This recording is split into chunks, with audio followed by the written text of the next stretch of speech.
आप लोगों ने अक्सर सुना होगा कि सहराओं की खाक छानने से कोई फायदा नहीं होता। ये कम्प्लीटली टाइम वेस्टिंग किस्म का काम है। जो लोग सहराओं का रुख करते हैं उनके हाथ में कुछ नहीं आता, उल्टा उनका टाइम भी जाया होता है और एनर्जी भी। वेल दोस्तों, अगर आपकी भी सोच इस किस्म की है तो आज की ये वीडियो आपको गलत साबित कर देगी। आज की इस वीडियो में मैं आपको दिखाऊंगा वो खजाने, वो अजीबोगरीब किस्म की चीजें जो कि इंसानों को एक्सीडेंटली, हादसाती तौर पर सहराओं से ही मिली हैं। ऑब्वियस सी बात है कि अगर सैकड़ों किलोमीटर के ऊपर फैले हुए सहरा के एन बीच में आपको भी खुदाई के दौरान अगर कोई हवाई जहाज मिल जाता है तो आपके भी जहन में ये सवाल उठेगा कि ये हवाई जहाज यहाँ पर बीच सहरा कर क्या रहा है, ये यहाँ तक पहुँचा कैसे। बस ऐसी ही कई अजीबोगरीब किस्म की डिस्कवरीज हमारी आज की इस वीडियो का पार्ट हैं। ये वीडियो बेहद मजेदार होने वाली है, सो इसे एंड तक कंप्लीट जरूर देखिएगा। तो चलिए शुरू करते हैं।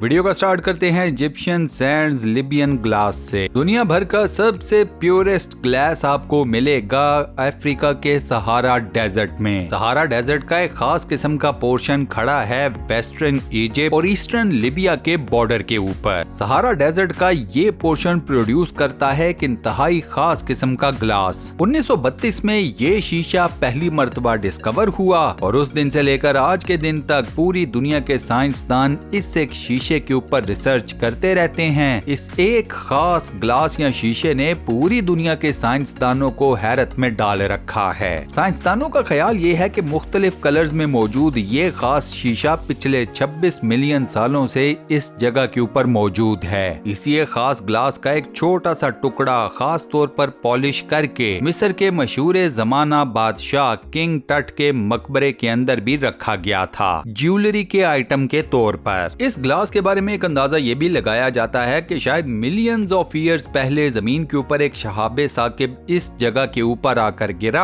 और उस शहाबे साकिब के एलिमेंट्स और जमीन की रेत ने आपस में एक केमिकल रिएक्शन पैदा किया। उस केमिकल रिएक्शन का नतीजा है ये purest form of glass. Next is fairy circles in the Namib desert. Namib सहरा में मौजूद ये छोटे छोटे सर्कल्स पूरी दुनिया के साइंसदानों के लिए एक मिस्ट्री बने हुए हैं। दुनिया भर के साइंसदान सर तोड़ कोशिशें कर रहे हैं कि किसी तरीके से जान सकें कि सहरा के बीचों बीच मौजूद ये बेशुमार सर्कल्स आखिर बने कैसे। इन सर्कल्स की खास बात यह है कि इन सर्कल्स के इर्द गिर्द आपको जमीन पर वेजिटेशन नजर आएगी, यानी कि इन सर्कल्स के बाहर जमीन के ऊपर घास फूस पौधे मौजूद हैं, लेकिन इन सर्कल्स के बीच में आपको एक भी घास का टुकड़ा उगा हुआ नहीं नजर आएगा।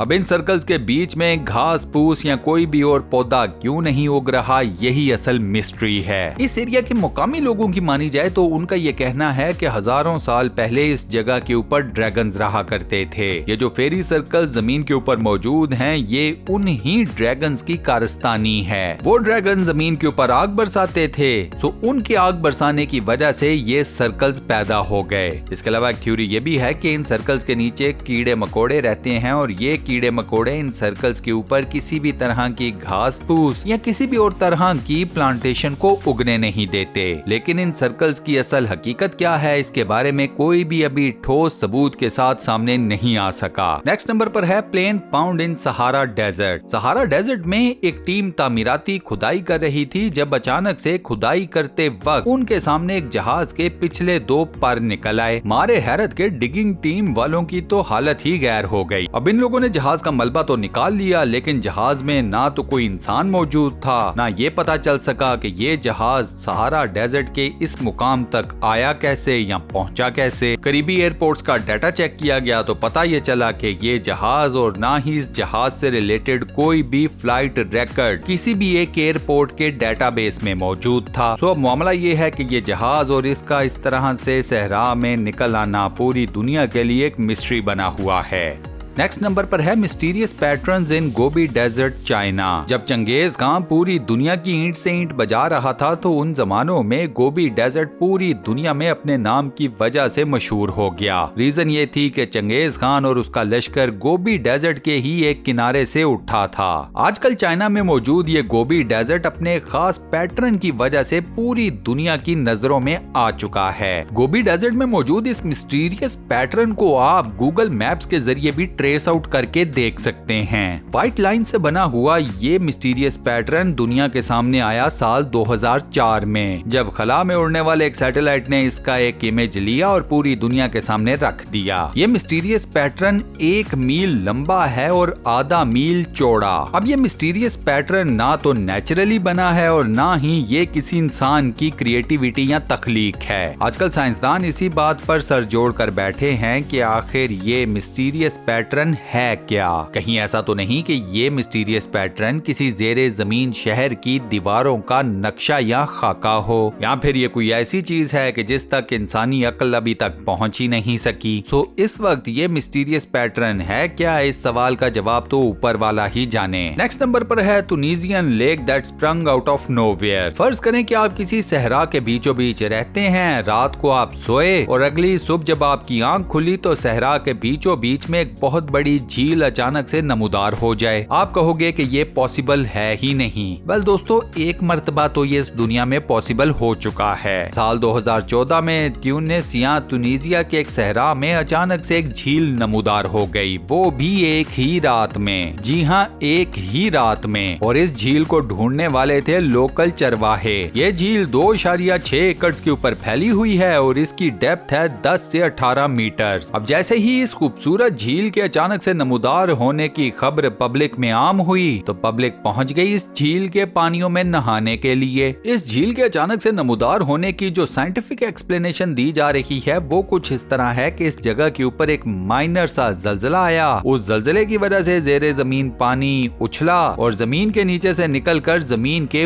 ऊपर आ गया और ये झील बन गई। लेकिन दोस्तों, ये सिर्फ और सिर्फ एक एक्सप्लेनेशन है, कोई कंफर्म बात नहीं। हाँ, ये अलग बात है कि लोगों को किसी भी तरह की साइंटिफिक एक्सप्लेनेशन से कोई लेना देना नहीं कि एक ही रात में ये झील अचानक से कैसे बन गई। सख्त गर्मी में रहने वाले ये लोग डेली बेसिस के ऊपर जाकर इस झील में नहाते हैं और अपने मजे लूटते हैं। इनके लिए ये ही काफी है। नेक्स्ट नंबर पर है 60 feet long boat that baffled archaeologist. Sahara desert से एक और खजाना जो कि आर्कियोलॉजिस्ट के हाथ लगा वो थी एक 60 फुट लंबी बोट या किश्ती। जिस जगह ये किश्ती दरियाफ्त की गई उस जगह का नाम है अबू सिर। कदीम जमानों की ये किश्ती बड़ी ही अच्छी हालत में प्रिजर्व आर्कियोलॉजिस्ट के हाथ लग गई थी। आर्कियोलॉजिस्ट का अंदाजा ये है कि ये किश्ती 4500 साल पुरानी है। ये किश्ती काफी महंगी लकड़ी से तैयार की गई थी और इसके ऊपर जिस किस्म की तजीनो आराइश का काम किया गया है उससे आर्कियोलॉजिस्ट का मानना ये है कि ये किश्ती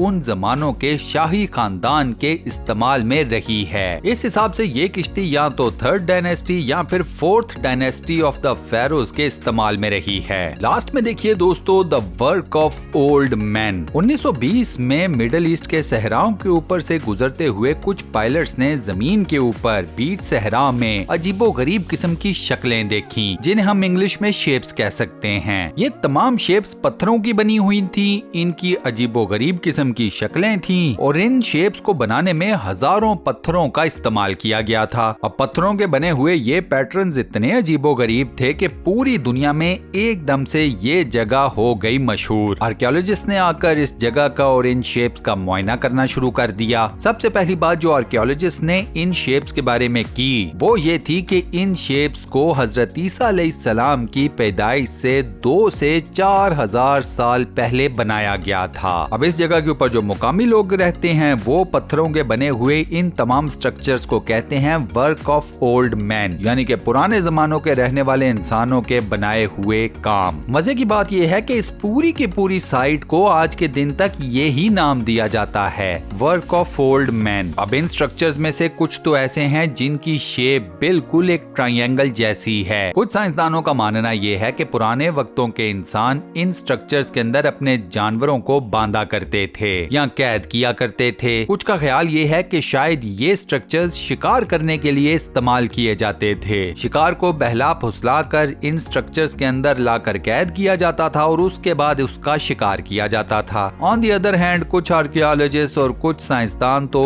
इन तमाम बातों को सिरे से ही नहीं मानते। उनका मानना ये है कि ये तमाम पत्थरों के बने हुए स्ट्रक्चर्स किसी इंसान के बनाए हुए हैं ही नहीं। इस दूसरे ग्रुप का ख्याल ये है कि ये स्ट्रक्चर्स बनाए हैं एंशिएंट एलियंस ने। अब इस बात का फैसला कौन करे। और और इसी अमेजिंग फैक्ट के साथ हम अपनी आज की इस वीडियो को यहाँ पर करते हैं दी एंड। दोस्तों, आज की ये वीडियो आपको कैसी लगी, वॉइस ओवर कैसा लगा और सहरा से निकलने वाला कौन सा खजाना या अजीबो गरीब चीज आपको सबसे ज्यादा पसंद आई, मुझे नीचे कमेंट सेक्शन में जरूर बताइएगा। इस वीडियो को ज्यादा से ज्यादा लाइक कर दीजिएगा, ज्यादा से ज्यादा शेयर कर दीजिएगा ताकि मुझे मेरी मेहनत का सिला मिल जाए। वीडियो को बंद करने से पहले आपसे एक छोटी सी रिक्वेस्ट, और वो ये कि अगर आपने अभी तक हमारे इस चैनल को सब्सक्राइब नहीं किया हुआ तो बराए मेहरबानी चैनल को सब्सक्राइब जरूर कर दें और साथ बने हुए बेल के आइकन को लाजमन प्रेस कर दीजिएगा। बाकी मुलाकात होती है किसी नए टॉपिक और इंतहाई हैरत अंगेज किस्म की वीडियो के साथ। शुक्रिया।